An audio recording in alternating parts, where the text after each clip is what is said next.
Hello everyone, welcome to the Atlanta Legacy Open Sideboard. I'm Glenn Jones, here with Brian Braun-Duin. Hey. Brian, you're fresh off a finals finish in Standard. Right. And you start off 6-0 in Legacy. Right, yes. Are you going to pull a Will Craddock? Is that your plan here? I have no idea what that means, so Will maybe... Craddock in Dallas pulled a Legacy win after a Standard second place. So okay, yeah. I've given that the Will Craddock name. That's my goal, so...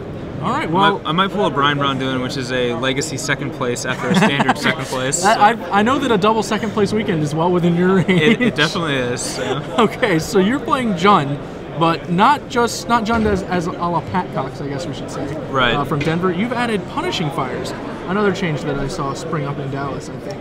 Yes, yes. So why are we adding Punishing Fires to our Jun deck? So Punishing Fire plus Grove of the Burned Willows is... basically just dominates any fair matchup. Any kind of a fair deck you play against, like any of the Stoneblade decks or other Jun decks or like various creature decks like Elves or whatever, just a reusable removal spell that eventually turns into a burn spell to their face later in the game. Most decks just can't beat that, so that's the reason for putting that in there. It's a little weaker against the combo decks, but to make up for that, we just have a lot of discard. Okay. I feel inclined to point out, of course, that it also adds to Liliana more of an upkeep cost as opposed to a card cost. Exactly. With Grove of the Burned Willows, Punishing Fire is a discard against exactly. control matchups. Very nice. Beyond that, the main deck looks mostly what we've come to expect from Jun. A few Hymns, some Bloodbraid Elves, some Abrupt Decays.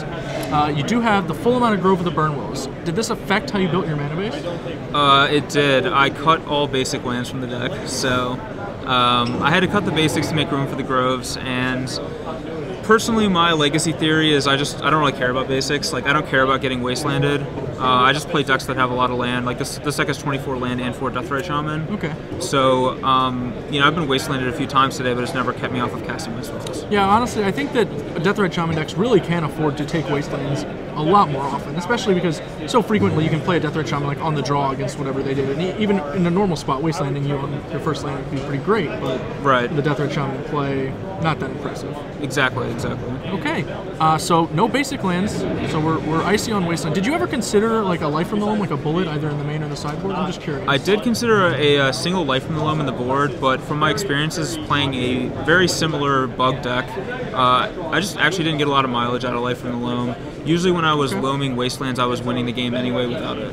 So I decided to just cut the loam. Makes reasonable amounts of sense. Let's move over to the sideboard. 15 very well-used slots. We've got 3 Mindbreak Traps. We mentioned our weakness to combo. I see we're covering our bases. Yep. 2 Duress. More discard. Engineered Plague. Where are you bringing in Engineered Plague? I know there are a few obvious spots. Yeah, the obvious ones are like the Goblins, the Merfolk, the Elves, the tribal decks like that. There are also some like non-obvious times you bring it in. I like it against like Lingering Souls, Naming Spirit. Sure. Shuts that card down. They can't like card advantage you with it. I also like it, like I've played against Cephalid Breakfast before, and if you name the Cephalid, they can't combo you anymore. It makes things tricky. Yeah, and there's just like a number of like niche uses for Engineered Plague that come up, and since I've started putting it in my sideboards, I've like never wanted to take it out. Okay. You've also added Pyroblasts. Where are you bringing in Pyroblasts? Mostly against Show and Tell, I would assume, but do you find yourself bringing it in against like Stoneblade decks? I think it's like on the fence against the Stoneblade deck. Their best card against you is Jace, so Pyroblast does deal with Jace. But at the same time, a lot of those decks turn into more like white-black control decks post-board against you, so it becomes less good there too. Obviously, it's not so great to be Bloodbraiding into Pyroblast. That can be a little awkward. Yeah, that's something that has not... I've luckily avoided that today. I have had Bloodbraids and Pyroblast in my deck, but I've dodged it, so, running good. But. Standard BBDs. Beyond that, Nihil Spellbomb, one of the better graveyard hate cards available in the format. Right. Especially nice with Bloodbraid Elf, where you want to cascade into something you can use on your own, right? Exactly. Like the free ability to use it immediately, even though you don't get a card out of it if you don't have any mana, that's just like so useful. And like Dredge is actually surprisingly good against decks like this, even though Deathrite Shaman exists, and people are skimping on graveyard hate because they think Deathrite's going to cover all their bases, and that's not always true. You certainly haven't skimped. You've got your pair there. And then the last two are just the 4th copy of Bloodbraid Elf and Hymn to Torah. Right, now, yeah. I can get behind you on the Bloodbraid Elf. You want to supersize the fare, just add in another big guy. But what's with the 4th Hymn? Why are we bringing it in? The 4th Hymn is basically just for some of the grindier, like, fairer matchups. Some of like the decks like Blue White Miracles, or like a Stoneblade deck where you want to just play a discard spell all the time and strip their hand, and that's where the 4th Kim comes in.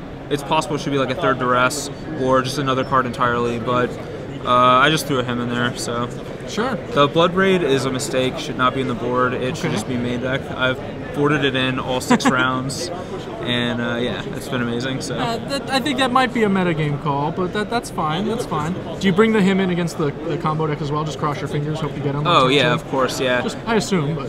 Like against most of the combo decks, like they can kill you turn 2, but if you play a Duress or a Thoughtseize on turn 1, you usually buy yourself at least 1 turn, and then you can use that turn to like hit the him, and then like hopefully the him lets you hit Liliana in time and stuff. So you just kind of trying to like just get there before they go off on you. All right. Well, you've started off the Legacy Open undefeated. I don't want to jinx you, but obviously I hope to see you in the top 8 once again. Hopefully this time we'll get to hand you a trophy. All right. Thank you. Good luck.